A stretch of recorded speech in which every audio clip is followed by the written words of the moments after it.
তিনি 3 জন মহিলার সঙ্গে লাভ জিহাদের কর্মকাণ্ড করে।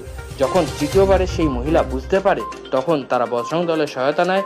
এর পাশাপাশি তারা দত্তপুকুর থানা সহায়তা নেয়। পরবর্তীকালে দত্তপুকুর থানার পুলিশ ঘটনাস্থলে উপস্থিত হয় সেই ব্যক্তিকে গ্রেপ্তার করার জন্য। সেই ব্যক্তি পলাতক, ব্যক্তির নাম মরিজুল আলী। পরবর্তীকালে সেই ব্যক্তির নামে দত্তপুকুর থানায় এফআইআর জারি করা হয়। সেই খবর আমরা সরাসরি সম্প্রচার করছি বাংলার খবর নিউজ চ্যানেলের পর্দায়। ক্যামেরায় সর্বজিৎ সুরের সঙ্গে অর্পণ রায় রিপোর্ট, বাংলার খবর, পিওর রিপোর্ট, বাংলার খবর নিউজ চ্যানেল।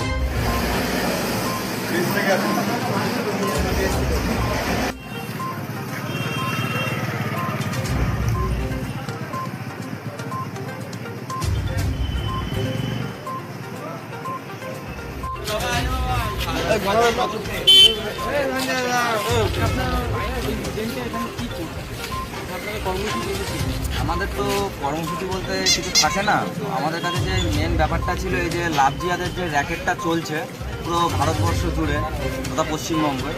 তো এই লাভ জিহাদের র্যাকেটে এখানে মিরাজ বলে একটা ছেলে আছে, সে 4টে হিন্দু মেয়ের সাথে একসাথে রিলেশন যায়, সম্পর্কে যাওয়ার পরে তাদের সাথে ফিজিক্যাল অ্যারেঞ্জমেন্ট করে এবং তারপরে আরেকটা যে মেয়ে আছে তার নামটা আমি গোপন রাখছি। তো সেই মেয়েটাকেও সে এই অফারটা করার পরে সে যখন বলে যে তুই এই হিন্দু মেয়েগুলোকে নিয়ে এইভাবে কেন ফাঁসাচ্ছিস, তখন সে সেই মেয়েটাকে ধমকায় যে সে যদি বাড়ির বাইরে বেরোয় তাকে ধর্ষণ করে দেবে, সে যদি থানায় যায় তাকে মার্ডার করে দেবে। তো এই জেহাদি যে একটা উগ্রপন্থী পুরো ভারতবর্ষ জুড়ে চলছে, সেই উগ্রপন্থীকে ধরার জন্য আজকে বজরং দল এখানে এসেছিল রিজেন্টে। কারণ বজরং দলের কাজই আছে সেবা, সুরক্ষা, সংস্কার। আর মা বোনেদের সুরক্ষা নিয়ে যখন কথা উঠবে বজরং দল তখন প্রশাসনের আগে পৌঁছে যাবে। জয়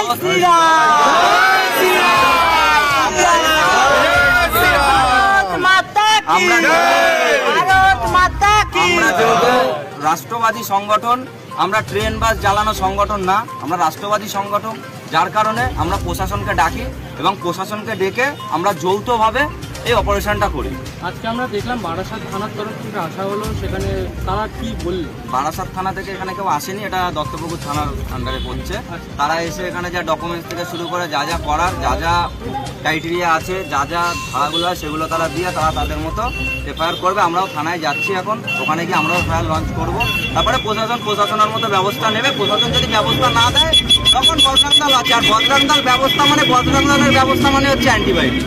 অফিস থেকে আপনাদের কি বলা? অফিস থেকে বলা হয়েছে যে যেটা হয়েছে সেটা খুবই নিন্দনীয়। আমরা দেখবো এই বিষয়টা যাতে এরকম কোনো ঘটনা এখানে না ঘটে।